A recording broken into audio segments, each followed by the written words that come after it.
नौकरी के चक्कर में देखो सिकंदर हार गया, एक नौकरी के चक्कर में देखो सिकंदर हार गया। जिससे युवाओं के लिए कोई विशेष प्रावधान नहीं दिख रहा अध्यक्ष महोदय। इस राज्य के युवा, सिकंदर रूपी युवा, जिन्होंने एक 10 बाय 10 के कमरे के ताप में रहकर 10 साल का जीवन बिताया है परीक्षा की तैयारी में, आज इस बजट से वे हार गए अध्यक्ष महोदय। इस सदन में टाइगर जयराम महतो क्या क्या बोले। हेमंत सरकार ने कभी लड़का लोगों को सोचा ही नहीं, युवा लोगों को सोचा भी नहीं है कि युवा लोग कैसे अपना काम चलाएंगे। ना रोजगार दे रहा है, सब लोग बेरोजगार में घूम रहे हैं। हेमंत सरकार यहाँ पर रोड बनवा रहा है, कहीं पर पुल बनवा रहा है, लेकिन यहाँ झारखंड वासी को नहीं बना रहे हैं, बल्कि अलग राज्य से आके पुल बना रहे हैं। तो झारखंड वालों को कहाँ से रोजगार मिलेगा। हम लोग रोजगार की बात करते हैं, रोजगार तो हम लोग झारखंड एरिया में ही है।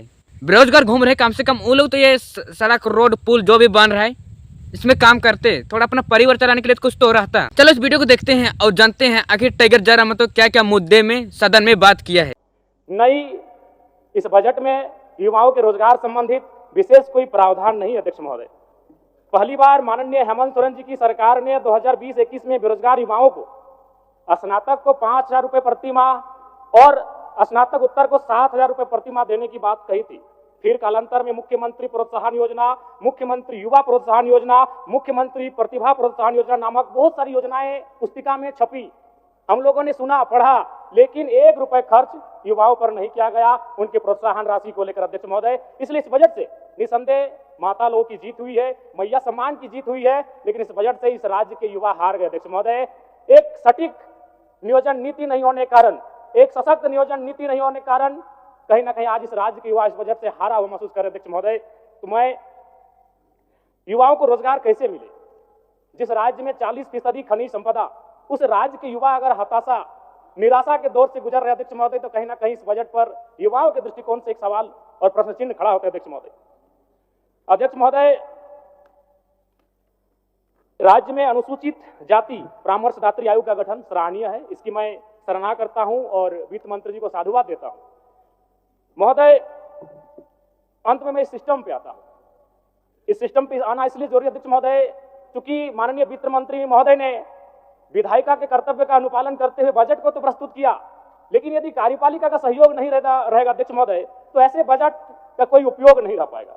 आंकड़े कहते हैं 2023-24 का आंकड़ा अध्यक्ष महोदय, बजट का कुल योग था 1,41,498 करोड़, लेकिन हम लोग खर्च कर पाए थे 1,07,920 करोड़, यानी लगभग 33,000 करोड़ की राशि खर्च ही नहीं हो पाई थी अध्यक्ष महोदय। और इस बार का जो बजट है, जो पूर्व का, उसमें भी मात्र 65% ही राशि को खर्च किया गया। इसलिए विधायिका के साथ साथ अगर कार्यपालिका अपनी जिम्मेवारी का अनुभव नहीं करेगी, अनुपालन नहीं करेगी अध्यक्ष महोदय, फिर बजट का कोई प्रावधान नहीं रहता है अध्यक्ष महोदय। ज्यादा नहीं और 1 मिनट का समय लेंगे अध्यक्ष महोदय, क्योंकि इस बजट में किसानों को लेकर mini tractor, power tiller, pump set, ripper आदि वितरण करने की बात कही गई है। अध्यक्ष महोदय, मैं चाहूंगा किसानों को आपको उपकरण देने की आवश्यकता नहीं है। किसानों को अगर हम जल दे पाते हैं, अगर पानी की सुविधा दे पाते हैं, तो हमें लगता है किसान सशक्त हो जाएंगे अध्यक्ष महोदय।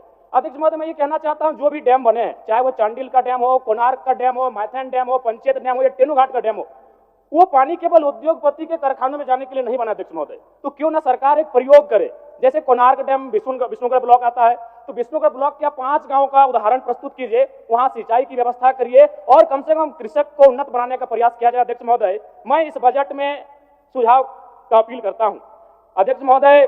चलिए, और 1 मिनट लेंगे, ज्यादा नहीं अध्यक्ष महोदय, परम श्रद्धेय आदरणीय। इस बजट से दिव्यांग, वृद्धा और विधवाओं को बड़ी आस थी अध्यक्ष महोदय, और जब इस बजट को पढ़ा, और वे लोग भी जब पढ़ेंगे तो बड़ा विशाल लगेगा, 1,449 करोड़ 26 लाख, बहुत बड़ी राशि। लेकिन चूंकि यहीं फिर सरकार कहती है 12 लाख लाभुक हैं, तो अगर उस राशि से अगर 12 लाख को भाग देते हैं, क्योंकि मैथमेटिक्स का होना बहुत जरूरी है, तो रिजल्ट आता है 1,44,926। उसको फिर अगर 12 से भाग देते हैं अध्यक्ष महोदय, तो रिजल्ट आता है 1,006, यानी महीना में आप कितना दे रहे हैं, वही 1,006।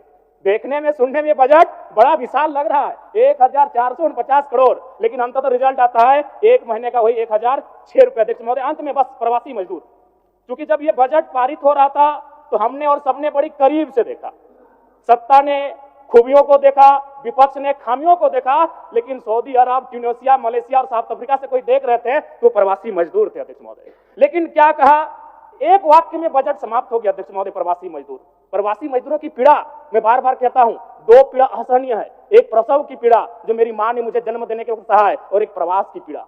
लेकिन आज प्रवासी मजदूरों के लिए क्या अध्यक्ष महोदय, एक लाइन में खत्म हो गया। प्रवासी मजदूरों का निबंधन ऑनलाइन किया जा रहा है। अब तक 1,91,000 मजदूरों का निबंधन किया गया है। महोदय, इसमें प्रवासी मजदूर खोज रहे थे, वो विदेशों से बैठकर बजट को देख रहे थे कि शायद हमारे हिस्से में भी कुछ आएगा। जब हमारी मैया को, हमारी बहनों को कुछ मिला तो शायद हमारे हिस्से में कुछ आएगा। माननीय सदस्य जनार्दन पासवान जी।